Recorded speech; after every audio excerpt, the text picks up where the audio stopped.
Oi, gente, boa tarde, tudo bem com vocês? Espero que sim.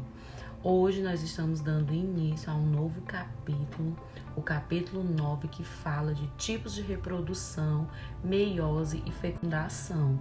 E para iniciarmos essa caminhada, essa passeada que nós vamos dar nesse capítulo, hoje nós vamos falar dos tipos de reprodução e de meiose, que é uma divisão celular.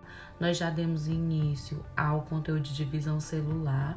No semestre passado, nós encerramos com a divisão celular mitose e hoje nós vamos conhecer a divisão celular meiose, muito importante para o processo de fecundação e para a gente entender como foi que a gente nasceu. Então eu vou deixar aqui um vídeo de animação muito interessante para que vocês possam assistir. Bem-vindos a mais uma aula de biologia e hoje nós vamos aprender os tipos de reprodução. O que é uma reprodução sexuada e o que é uma reprodução assexuada? Então vamos lá. Falando em reprodução, a gente tem que ter a consciência que reprodução é diferente de sexo, tá bom? Então, o que é reprodução? Reprodução é a geração de novos indivíduos. O sexo é uma mistura de material genético. Então, quando eu falo que eu tenho uma reprodução que não tem uma mistura de material genético, eu falo que ela é uma reprodução assexuada. Isso é, não tem o sexo. E se eu falo que é uma reprodução que tem mistura de material genético, aí eu falo que é uma reprodução sexuada. Vamos falar agora dos tipos de reprodução assexuadas, que a gente encontra na natureza. O primeiro tipo é a divisão binária, feita por seres unicelulares, os protozoários e as bactérias. Basicamente, um organismo unicelular, ele é dividido em dois, ou seja, cada indivíduo vai se dividir em dois, de uma maneira exponencial. Todos esses indivíduos são geneticamente idênticos, eles são iguaizinhos. Então, a divisão binária é feita por organismos unicelulares. Temos também o brotamento. Como exemplo de brotamento, nós temos a hidra. A hidra forma um broto. Esse broto se desprende, cai e forma um indivíduo igualzinho ao indivíduo mãe que gerou. As esponjas do mar também podem fazer esse tipo de reprodução.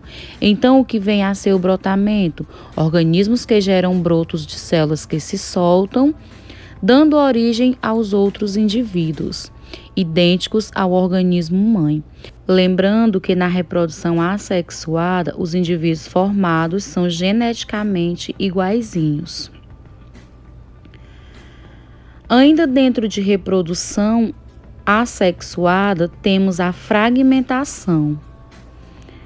Um exemplo é a planária e a estrela do mar. Se ela se fragmentar, cada fragmento vai gerar um novo indivíduo geneticamente idêntico ao anterior. Animais com grande capacidade de regeneração, cada pedacinho, então, vai se regenerar, dando origem a um novo indivíduo. E nós temos também a estaquia, feitas pelos vegetais. Basicamente, eu tiro um ramo, um pedacinho de folha ou do caule. Se eu plantar, vai surgir, vai desenvolver e formar um indivíduo geneticamente idêntico do qual foi tirado. Então, estaquia é a capacidade de formar novos indivíduos a partir de pedaços de caules e folhas. Agora vamos falar da reprodução sexuada. Para ter esse tipo de reprodução, eu preciso ter gametas, que são células reprodutivas. Nesse caso, eu tenho que ter um organismo macho e eu tenho que ter um organismo fêmea para eu ter um gameta masculino e eu ter um gameta feminino.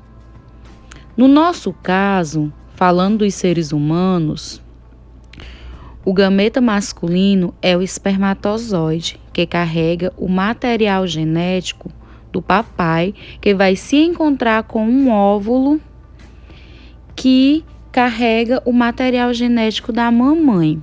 Quando ocorre então a fecundação, esses materiais genéticos se encontram, formando a primeira célula do organismo, que é a célula ovo ou zigoto. E a partir daí nós temos um novo indivíduo. Agora vamos falar da divisão celular responsável pela fecundação, a meiose. Mas antes vamos relembrar a definição de divisão celular. Mitose e meiose correspondem a processo de divisão celular. Antes de falarmos sobre esses processos, precisamos lembrar as etapas que o antecedem. A intérfase. A intérfase é a fase em que a célula não está se dividindo. Ela se divide em fase G1, em que a célula executa funções normais. Fase S, em que ocorre a duplicação da cromatina, que chamamos de síntese de DNA, e é nessa fase que a célula fala. Está na hora de se dividir. E, por fim, a fase G2, onde ocorrem os retoques finais para a divisão celular, ou seja, aumenta a produção de ATP, que é a energia necessária para essa divisão. Após a intérfase, ocorre a mitose ou meiose. Vamos falar de meiose. A meiose é o processo de formação de gametas e esporos. Ela é dividida em duas fases, meiose 1 e meiose 2. Vale lembrar que a meiose 1 é um processo reducional. Uma célula diploide se divide em duas células haploides, reduzindo o número de cromossomos.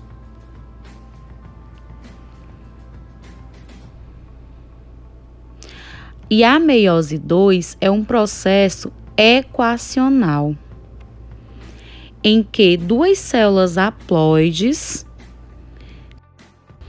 se dividem em duas novas células que formam 4 células com 23 cromossomos.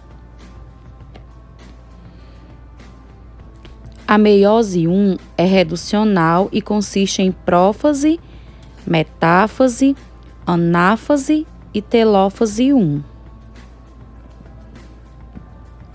Na prófase 1 ocorre a formação do centrosomo. Os cromossomos começam a se condensar, a carioteca e o nucleolo desaparecem e ocorrem a sinapse, que é o pareamento dos cromossomos. Na sinapse ocorre o crossing over, evento em que ocorre a troca do material genético entre os cromossomos, gerando variabilidade genética. Na metáfase 1, ocorre o pareamento dos cromossomos homólogos. E isso gera diminuição de cromossomos da célula mãe na hora da separação da anáfase e maior grau de condensação dos cromossomos. Na anáfase 1, ocorre a separação dos cromossomos homólogos. Por fim, na telófase 1, ocorre o reaparecimento da carioteca e do nucleolo. O cromossomo se descondensa e há citocinese. Após a meiose 1, ocorre a intercinese, que é o intervalo entre a meiose 1 e a meiose 2. Vale lembrar que na intercinese não ocorre síntese de DNA. A síntese só é feita na intérfase, antes da meiose 1. Os processos da meiose 2, que é equacional, consistem em prófase, metáfase, anáfase e telófase 2. A prófase 2 é igual à prófase da mitose. Lembre-se, o processo de crossing-over só ocorre na prófase 1. Na metáfase 2 ocorre a formação da placa equatorial. Na anáfase 2 ocorre a separação das cromátides irmãs. Diferente da meiose 1, em que na anáfase 1 são os cromossomos homólogos que se separam e muitas das vezes a separação ocorre de maneira errada e o cromossomo é puxado sem se dividir para o mesmo polo, formando gametas com maior ou menor quantidade de cromossomos, o que pode gerar síndromes como a síndrome de Down. Por fim, ocorre a telófase 2, que ocorre igual à telófase da mitose.